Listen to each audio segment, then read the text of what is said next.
జమ్మూ కాశ్మీర్లో భారీ వర్షాలు బీభత్సం సృష్టిస్తున్నాయి. ఎడతెరిపి లేకుండా కురుస్తున్న వర్షాలకు తోడు ఇవాళ క్లౌడ్ బస్టర్ కావడంతో భారీ వరదలు సంభవించాయి. వైష్ణోదేవి యాత్ర మార్గంలో కొండ చర్యలు విరిగిపడ్డాయి. దీంతో 30 మంది యాత్రికులు దుర్మరణం చెందారు. మరో 20 మందికి పైగా తీవ్రంగా గాయపడ్డారు. జోజిలా పాస్ మార్గంలో కూడా క్లౌడ్ బరస్ట్ కావడంతో లడక్ మార్గాన్ని మూసివేశారు. వెంటనే అప్రమత్తమైన అధికార యంత్రాంగం వైష్ణోదేవి యాత్రను సైతం నిలిపివేశారు. కొండ చర్యలు విరిగిన ప్రాంతంలో సహాయక చర్యలు చేస్తున్నారు. మృతుల సంఖ్య మరింత పెరిగే అవకాశం ఉందని అధికారులు భావిస్తున్నారు. పూర్తి వివరాలు తెలియాల్సి ఉంది. మరోవైపు కథువా, సాంబా, దోడా, జమ్మూ, రాంబన్, కిష్ట్వార్ సహా జమ్మూలోని పలు ప్రాంతాల్లో వర్ష హెచ్చరికలు చేశారు. పలు చోట్ల నదులు ప్రమాద స్థాయిని మించి ప్రవహిస్తుండగా చాలా ప్రాంతాల్లో వరద ముప్పు నెలకొంది. నదీ పరిసర ప్రాంతాల ప్రజలు ఇళ్లోంచి బయటకు వెళ్లవద్దని అధికార యంత్రాంగం హెచ్చరికలు జారీ చేసింది.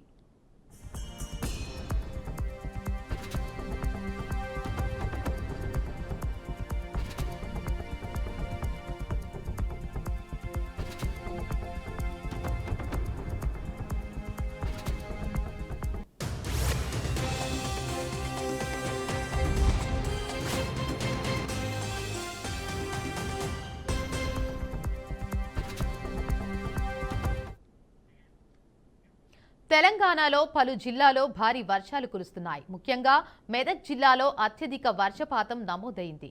టేక్మాల్లో 13.3 సెంటీమీటర్లు, శంకరంపేటలో 17.6 సెంటీమీటర్లు, కామారెడ్డి జిల్లా నిజాంసాగర్లో 17.1 సెంటీమీటర్ వర్షం నమోదైంది. పలు ప్రాంతాల్లో వరద పరిస్థితి ఉత్కంఠ రేపుతోంది. నదులు, వాగులు పొంగి పొర్లుతుండటంతో పలు గ్రామాల్లో జనం అప్రమత్తంగా ఉండాలని అధికారులు సూచిస్తున్నారు.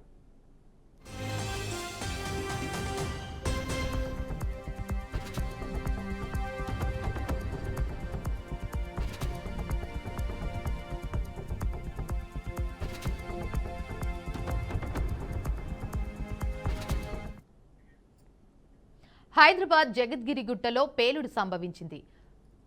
ఎస్బెస్టర్ కాలనీలో ఓ ఇంట్లో సిలిండర్ పేలి 2 కుటుంబ సభ్యులు తీవ్ర గాయాల పాలయ్యారు.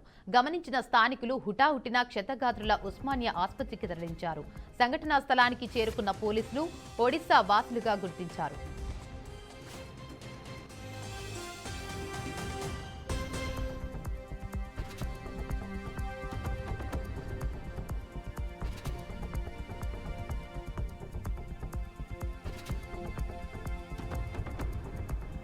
బులెటిన్లో డీటెయిల్స్ చూస్తే జోగులాంబ గద్వాల జిల్లా గద్వాల న్యూ హౌసింగ్ బోర్డు కాలనీలో దారుణ ఘటన చోటు చేసుకుంది.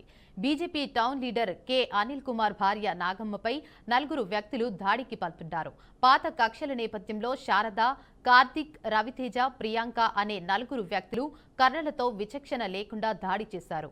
కట్టెలు, రాళ్లతో దాడి చేయడంతో బాధితురాలి తలకు, శరీరానికి తీవ్ర గాయాలు కాగా స్థానికులు ఆమెను ఆసుపత్రికి తరలించారు. దాడికి పాల్పడిన వారు నారాయణపేట జిల్లా మరికల్ పోలీస్ స్టేషన్లో ఎస్ఐగా పనిచేస్తున్న జయరాం కుటుంబ సభ్యులు కావడం చర్చనీయాంశంగా మారింది.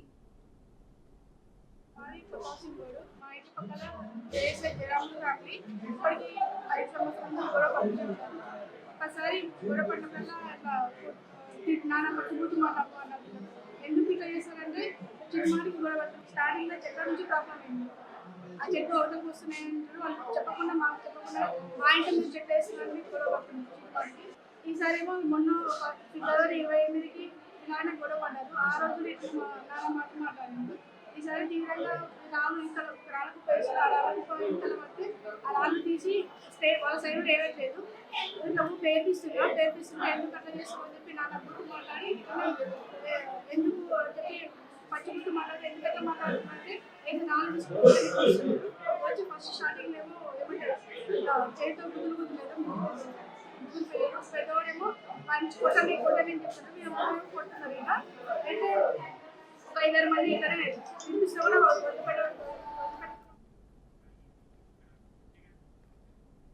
పశ్చిమ గోదావరి జిల్లా ఉండి నియోజకవర్గ ప్రధాన కేంద్రమైన ఉండిలో లయన్స్ క్లబ్ ఆధ్వర్యంలో మత్తి వినాయకుడి విగ్రహాలు పంపిణీ చేశారు.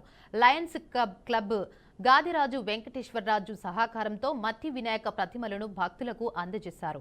మన ఊరు, మన ప్రాంతం, మన ప్రజలు సురక్షితంగా ఉండాలంటే కాలుష్యం నుంచి పర్యావరణాన్ని పరిరక్షించాల్సిన బాధ్యత ప్రతి ఒక్కరిపై ఉందని జాతీయ ఉత్తమ ఉపాధ్యాయ అవార్డు గ్రహీత ముదునూరి శివరామరాజు అన్నారు. ఈ వినాయక చవితికి మట్టి విగ్రహం మాత్రమే ఉపయోగించి వినాయక చవితి ఉత్సవాలు జరుపుకోవాలని పిలుపునిచ్చారు. మన ఊరి ఈ నేల, ఈ గాలి, ఈ నీరు అంతా కలుషితం అయిపోతుంది. రకరకాల ప్లాస్టిక్ వాటి వల్ల కలుషితం అయిపోతుంది. ఆ కలుషితాన్ని నుంచి మన ఊరిని, మన గ్రామాన్ని, మన అందరి ఆరోగ్యాన్ని కాపాడటం కోసం ప్రతి సంవత్సరం కూడా ఉండి లయన్స్ క్లబ్ వారు వినాయక చవితి రోజున వినాయకుడి యొక్క మట్టి విగ్రహాలు పంపిణీ కార్యక్రమం చేస్తున్నారు. అంటే ప్రతి ఒక్కరూ కూడా మట్టి విగ్రహాల ద్వారానే పూజ చేయాలి, పర్యావరణాన్ని కాపాడాలని సదుద్దేశంతో ఇదందరికీ తెలియజేయాలని ఈ కార్యక్రమం ఉండి లయన్స్ క్లబ్ ప్రతి సంవత్సరం చేపట్టింది. మరి ఈ రోజు వెంకటేశ్వరరాజు గారు వారి స్పాన్సర్షిప్ లో ఈ కార్యక్రమం జరుగుతుంది కాబట్టి ప్రతి ఒక్కరిని కోరుతున్నాను, ఈ కాలుష్యాన్ని నివారించండి. ప్రతి ఒక్కరూ కూడా మట్టి వినాయకుల్నే పూజించండి. ఈ ఊరు తూర్పు గోదావరి జిల్లా అనపర్తి బిక్కవోలు ప్రసిద్ధ లక్ష్మీ గణపతి ఆలయంలో వినాయక చవితి వేడుకలు మొదలయ్యాయి. తెల్లవారుజామున తీర్థపు బిందె సేవతో ఉత్సవాలు ప్రారంభమయ్యాయి. ఇవాల్టి నుండి 9 రోజుల పాటు ఉత్సవాలు జరగనున్నాయి. స్వామివారికి అర్చకులు ప్రత్యేక అభిషేకాలు నిర్వహించారు.